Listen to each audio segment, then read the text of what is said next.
This is Inside Town Hall, a behind-the-scenes look at city government and the issues affecting you and your family.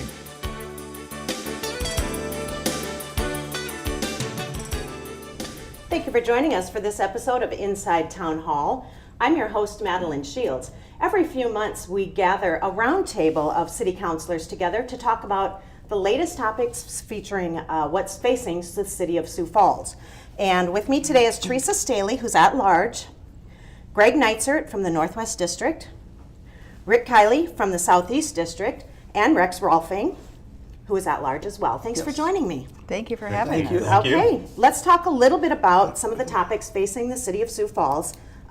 First off, the tobacco prohibition on the city property. Who wants to talk about that? Well, I think the proposal that is out there now is going to piggyback off of what's currently in place, where it's prohibited on playgrounds or any place where there's kids' activities. And now the intent is to make this a universal tobacco-free ordinance for all city property.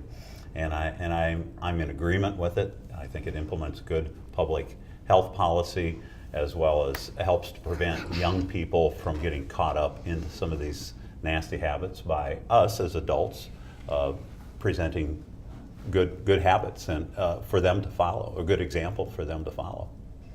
What has to happen? And I mean, right now there are places that you cannot smoke, whether you're an employee of that building or you're visiting that building. Is this something that the city council has to approve yet? Our ordinance right now has that in it, that no smoking in our buildings. What this is doing is adding properties, all the properties that are owned by the city, so that would include all the parks, all the areas that are leased that we own, for instance, the convention center and the Denny and the arena, the Sheraton Hotel. The new hotel that's going across the street from the Denny, the golfing hotel, different things like that. So it would be an all-inclusive situation. The golf courses, it would be all-inclusive then, which makes it much more broad. Sure. And I think it's important to point out that there is an indoor smoking ban statewide, that's state law. So really what this is discussing is whether we should prohibit smoking outdoors on our city facilities. And so I think that's really what the crux of this debate is. Do you think there is going to be an enforcement issue of this? If somebody's going to a concert and steps out of the Sanford Center to have a cigarette during the concert or during a break, how is it going to be enforced? Well, I do have a concern about enforcement simply because our police are already very busy, and we have serious problems in our city. There's crime increasing. Unfortunately, there's some more violent crimes, and there's drugs and alcohol abuse. And so I guess I'm a little hesitant because I'm concerned that our police are going to have to be driving over to deal with a complaint about smoking, and I presume they're going to have to see it and whether they're going to get there in time. And so there is the enforcement aspect, whether it's realistic to ask them to do that. So I think that's something that we have to think about. With our current policy on the playgrounds, it's basically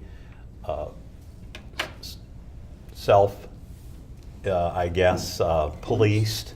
It's voluntary, and it's been very well accepted by the public to date.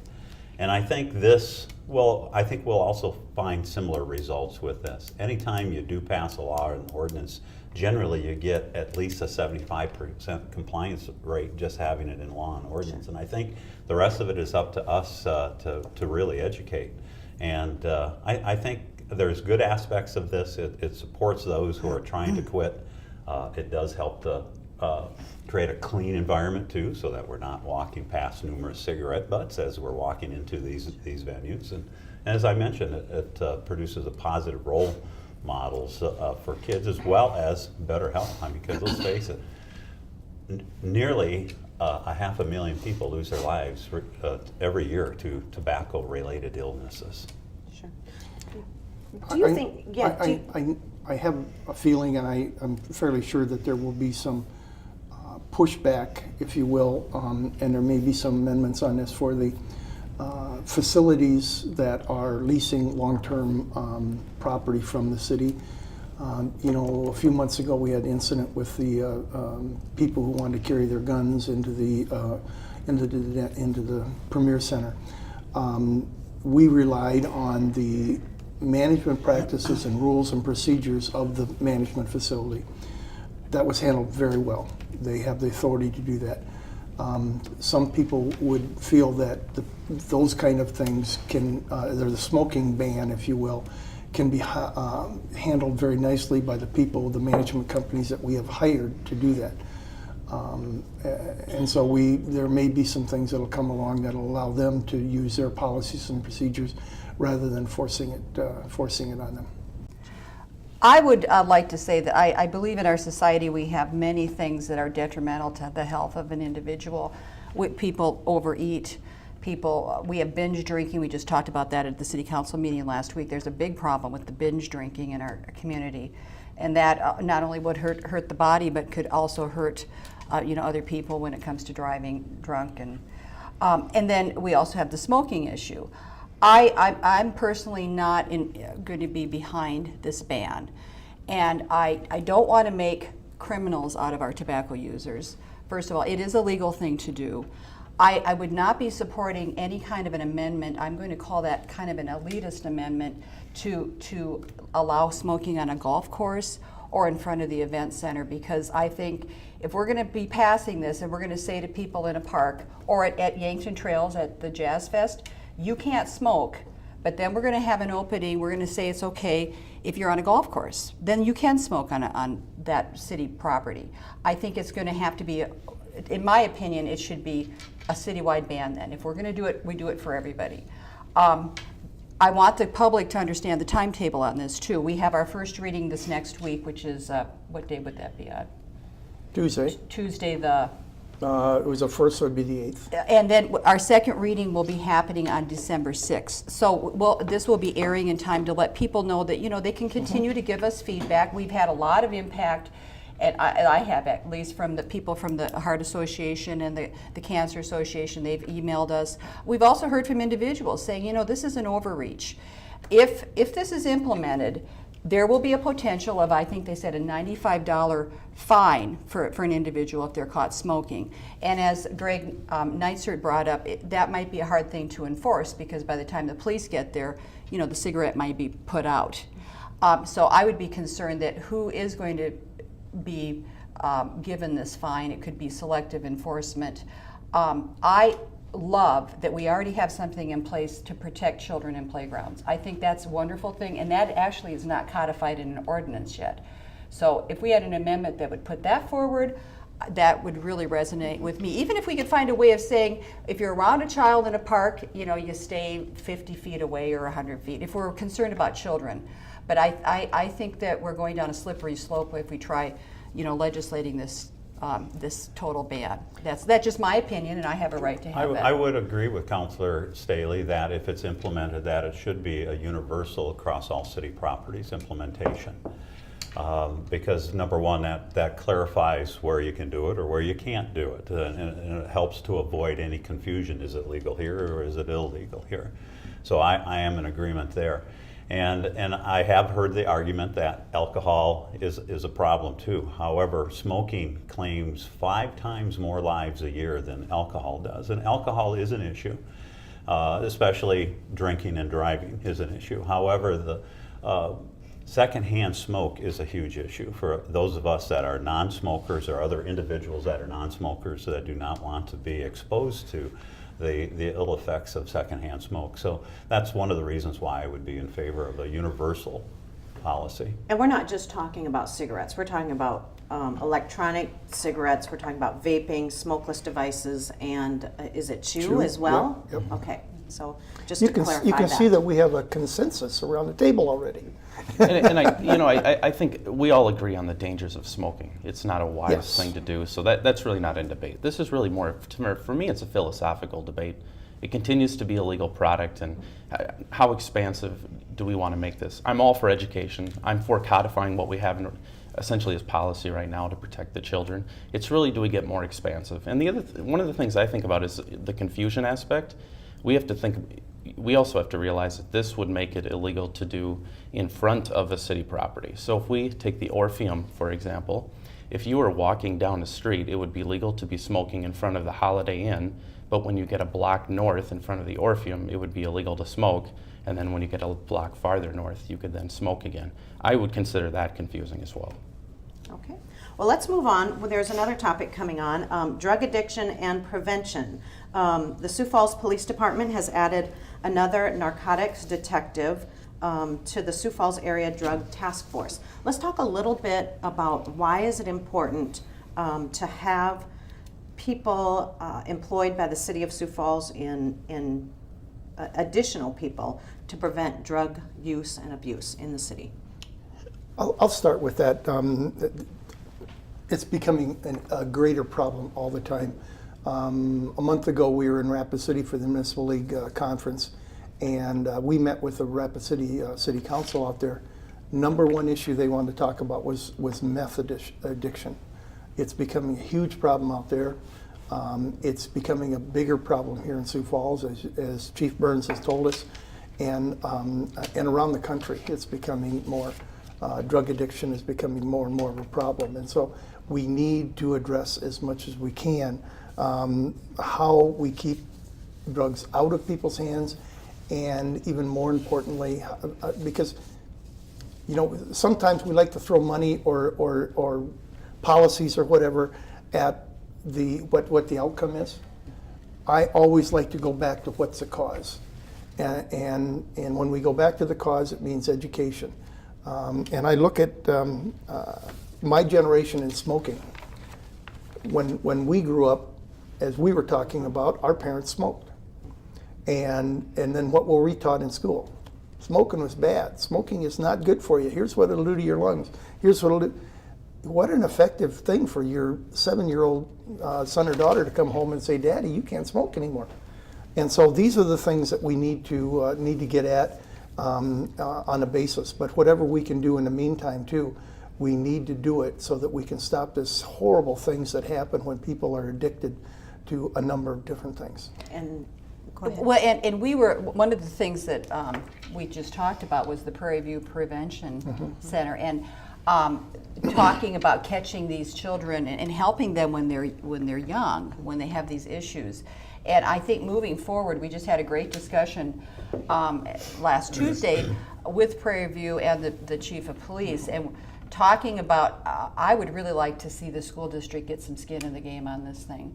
And we did talk about that before the budget hearings, that right now the City of Sioux Falls is helping to fund that program, and the school district is providing the site, in-kind donations to this, but I really think we need to get in dialogue with them early on to say, let's have them designate part of their budget for this too, because that's really the grassroots approach to helping these children when it comes to that point. And I agree 100% with both Councilors Walton and Councilor Staley. The more we can do to combat drug addiction, the better. And the addition of an additional narcotics detective is great to add to that task force, which, by the way, is a combination of Sioux Falls police officers, county sheriffs, and also the Division of Criminal Investigation, among others.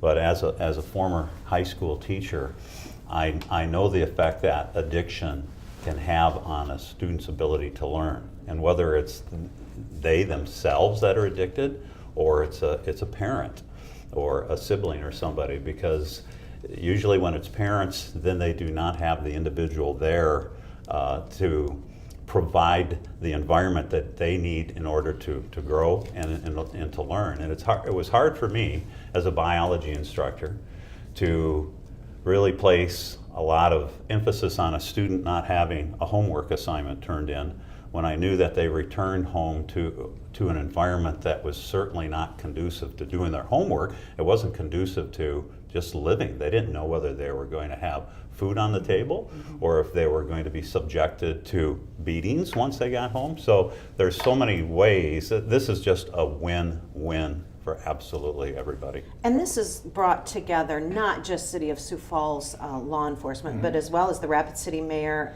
Sioux Falls Police Chief, Rapid City Police Chief. This is not just a Sioux Falls problem, this is a statewide problem.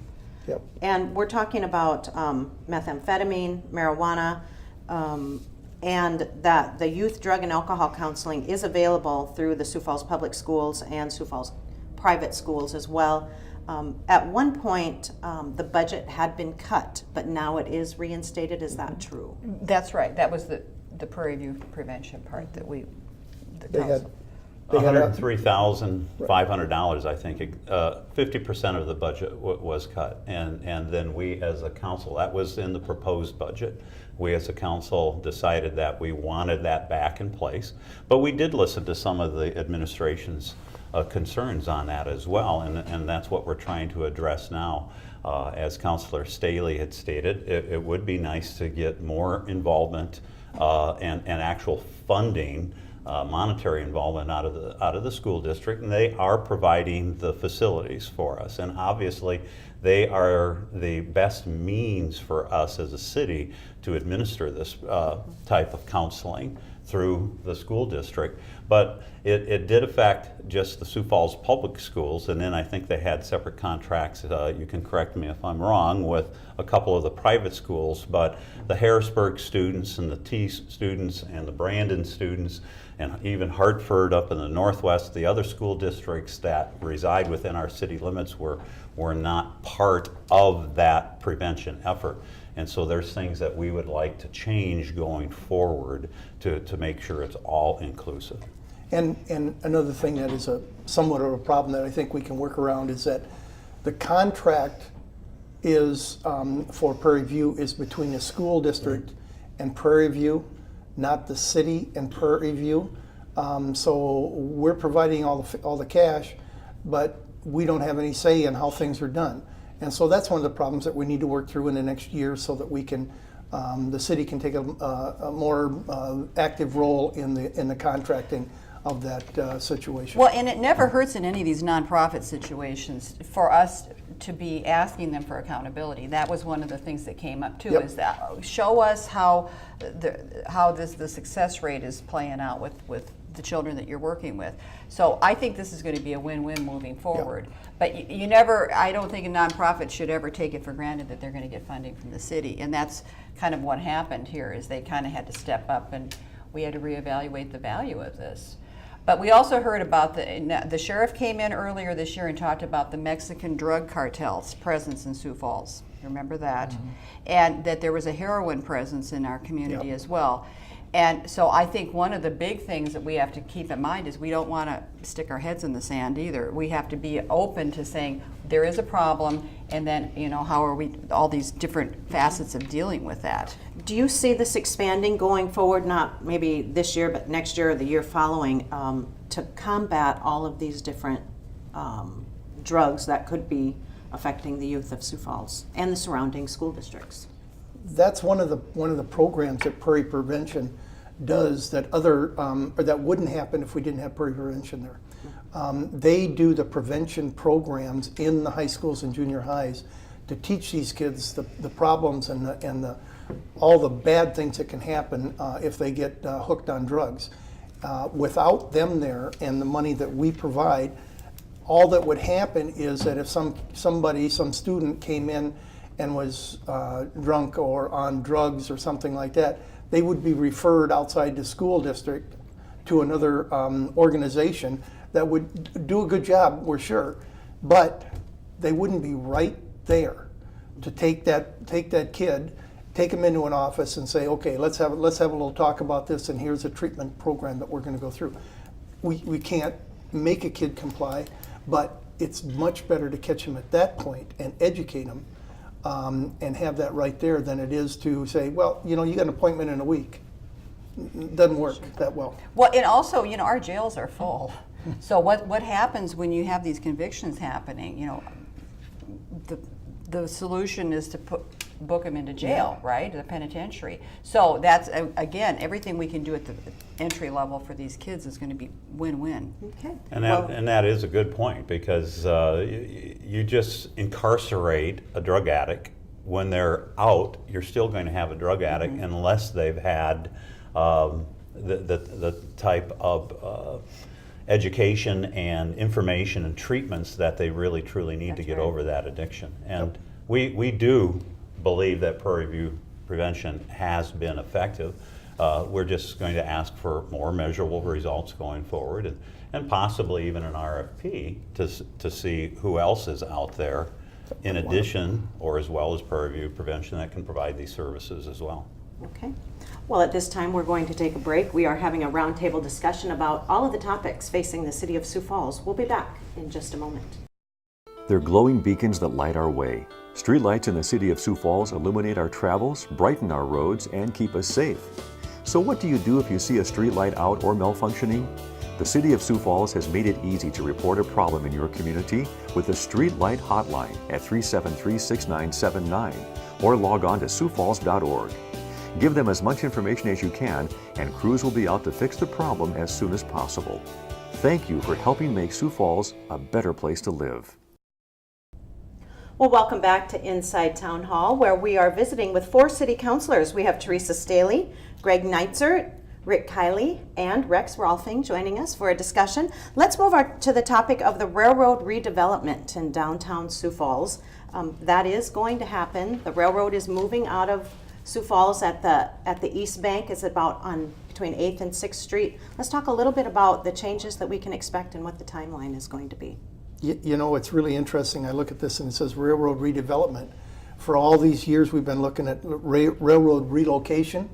Now that we've got that through and they're relocating out by Brandon, the switching yard is going to open up all that land down just to the east of Sharapa Place and the old railroad station there. It's about 10 acres, I believe.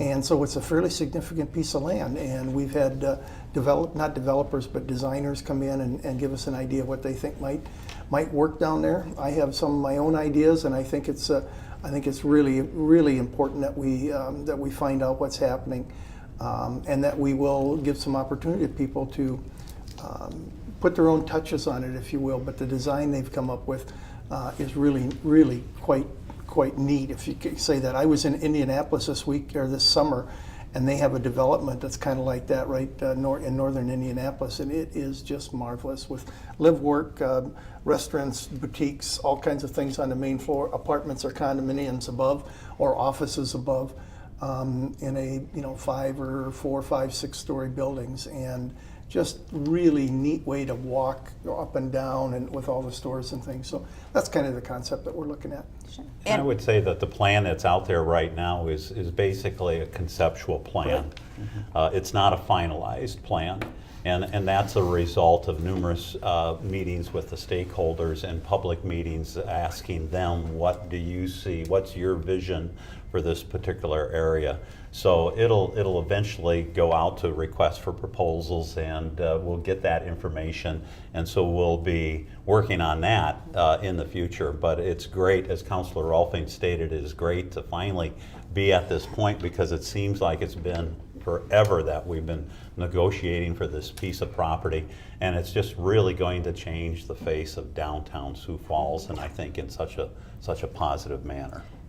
We met, Darren Ketchum was giving us an update a few weeks ago, and he indicated there's 8 to 10 parcels that would be available.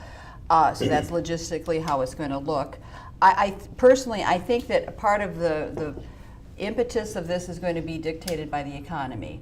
And of course, we're putting this out there for the developers, hearkening to them to come forward with their plans. And one of you just said that I think we're going to need flexibility and creativity as we move forward. We can't, I'm hoping we don't just say this is how it's going to be and it has to fit into this little box.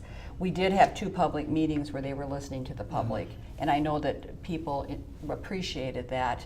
But I have a feeling this thing's going to kind of get a life of its own as it moves forward. People are excited about it, yeah. Yeah, always does. Yeah, this is really a concept or a framework, if you will. I mean, this is really going to be market driven. This is going to come from the developers, the dreamers, what's going to economically work.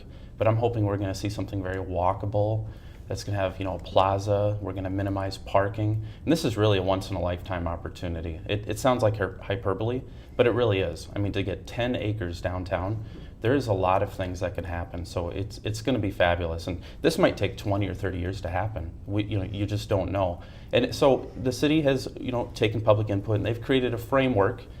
But what we're going to have in the end is going to look a little bit different than what we've planned. And it's really going to come down to those people with the vision to come up with the final plan. Well, even in the last few years, downtown Sioux Falls has really grown up and grown into more of a epicenter, I think, for people to gather. Downtown Sioux Falls has those events, and it kind of stops at 8th and Railroad right now. Do you envision that those types of events will encompass the entire area, from maybe even 8th Street Over to or Franklin. Cliff Avenue to almost Minnesota Avenue in the future? I think it's inevitable that it will. And basically, the concept is really calling for a continuation of what we already see downtown, and that's mixed use. We have residential. Almost 3,000 people call downtown Sioux Falls home now, and there will be office space as well as additional retail space. Everything that we have in the current downtown Sioux Falls, we're just going to be expanding, and a lot of the same activities that we see now with our First Friday events and the numerous other events, I would see that that's just going to continue over to the East Bank. And with the economy the way it is in Sioux Falls, being as good as it is, and continues to be good, we see, or I would see, some possible regional type firms coming in here, developers, looking at this as something that they would like to take on now, because we've gained a bit of a name. Our economy has, the city itself has, as a destination, if you will, for people to come looking for work, and as a good place to raise their family and to live. So I see maybe some regional firms coming in here and saying, okay, time to start in Sioux Falls, and not to say that locals aren't going to be in there also. I'm sure they will be, but this might be one of those times where we're going to find something that's going to be really interesting. Do you think this will draw more young people back to come back to Sioux Falls and maybe live downtown? I know the plan could call for up to 200 to 250 residential units just on that location in the future. Is this something that people are looking for when they're looking for work, that they might want to come back to Sioux Falls? I think the millennials are already looking and gravitating to the downtown Sioux Falls because of that. They can live, work, and play in one area. And so I do envision that happening. And I would agree. I talked to a developer the other day, or a number of them, and I asked them, they were talking about putting up some condominium apartment type things. And I said, well, what kind of apartments or what kind of condominiums you're putting up? Are they going to be the high end? No, they're going to be the workers. They're going to be for the person that's a year out of college, got their first job, finally got their feet on the ground financially, and these will be affordable for those people. And so those are the kind of things that we need downtown, because that'll just spur it on more and more and more. And this will be an exciting topic to watch as yes. we move forward. I'm going to shift gears one more time to Rick's face. Let's talk a little bit about It's why a face you didn't made for shave. radio. Yeah, why? No, that's not what I'm talking about. Why didn't you shave? I'm 4 days into what's called No Shave November, and No Shave November is actually a not-for-profit organization, and to raise awareness about cancer research and education. And as I've stated before, all of us in here have been touched by cancer in some way, shape, or form, either directly or indirectly. And so I would just urge you to support the cancer research or cancer foundation of your choice, because they do need our support. Okay. Thank you. Great. Well, and that's our time. And thank you all for Thank joining you. us Thank for you. Inside Yeah. Town Hall. If you would like to get a hold of any of our city councilors, you can reach them at siouxfalls.org. That's our time. Thanks for watching.